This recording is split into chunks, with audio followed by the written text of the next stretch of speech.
Hello everyone, it's me again, Kiana, and welcome back to my channel.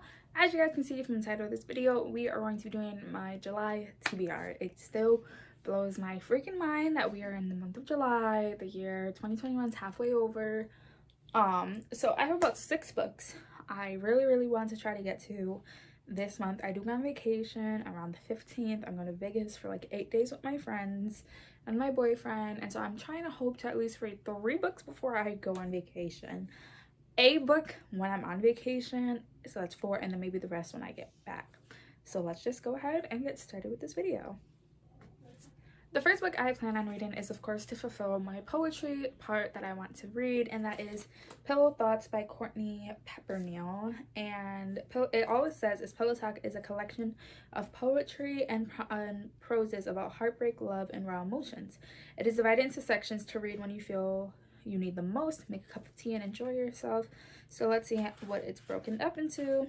So it's broken into if you are dreaming of someone, if you're in love, if you are heartbroken, if you are lonely, if you are sad, if you are missing someone, if you need encouragement, if you are soul searching, if you need a reason to stay, and these are for you. I am slowly growing my poetry collection, and I'm looking forward to reading this.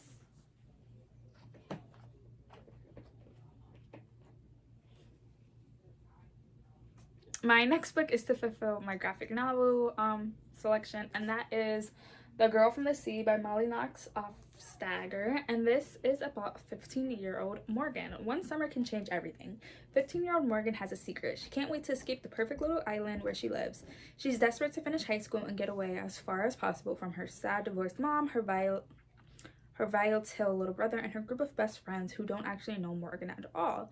Because really, Morgan's biggest secret is that she has a lot of secrets, including the one about wanting to kiss girls. Then one night, Morgan is saved from drowning by a mysterious girl named Kelty. Suddenly, life on the island doesn't feel so stifling anymore. But Kelty has some secrets of her own, and as the girls start to fall in love, everything that they've each been hiding will find its way to the surface, whether Morgan is ready or not. So I just recently bought this at Barnes & Noble. It was in their Pride selection, so I am looking forward to reading this.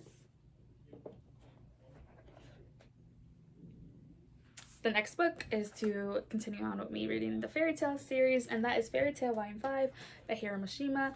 This is, of course, about a girl named Lucy who is a celestial witch, which means she works with the zodiac signs like Libra, Scorpio, Virgo, Cancer, stuff like that. And she works with this guy named Natsu, who is a fire wizard, fire is element, and their cat Happy. So in this one, Gary's old training companion Reti Leon is trying to receive a commenting demon, but doing so will make their former master sacrifice meaningless. What's the secret of Gary's past, and why does he keep taking off his clothing? Gary is revealed, metaphorically speaking, in this pivotal volume. I'm looking forward to reading this. Number 4 left off on a pretty good cliffhanger, so I am looking forward to reading this. The next thing I'm going to be reading is to fulfill my 2020 releases, and that is One Last Thought by Casey McInnes. And this is about a girl named August who moves to New York City, and she wants to prove that, you know, magic and cinematic love stories don't exist.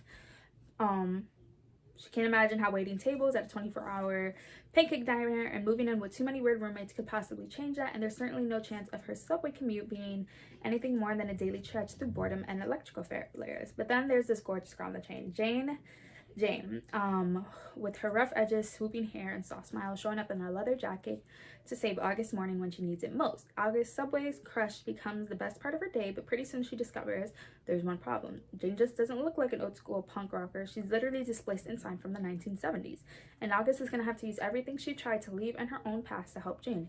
Maybe it's time to start believing in some things after all. So this is the author of Red, White, and Royal Blue, which was one of my favorite books about 2 years ago, so I cannot wait to read this. I think this is one of the books I'm going to bring with me while I go on vacation. I haven't quite figured that out yet.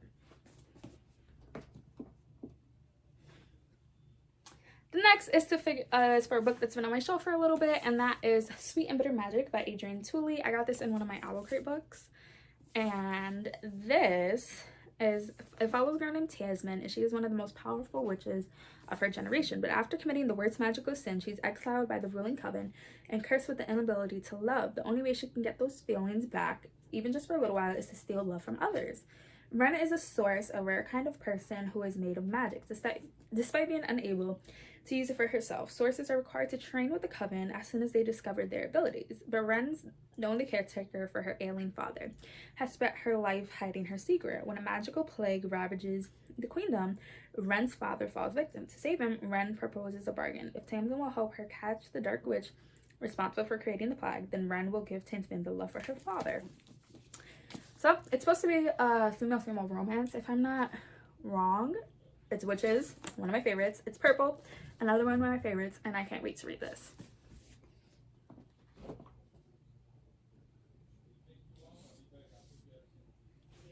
And the sixth and final book that I'm planning on reading is Rushan, The City of Gold by Rushan.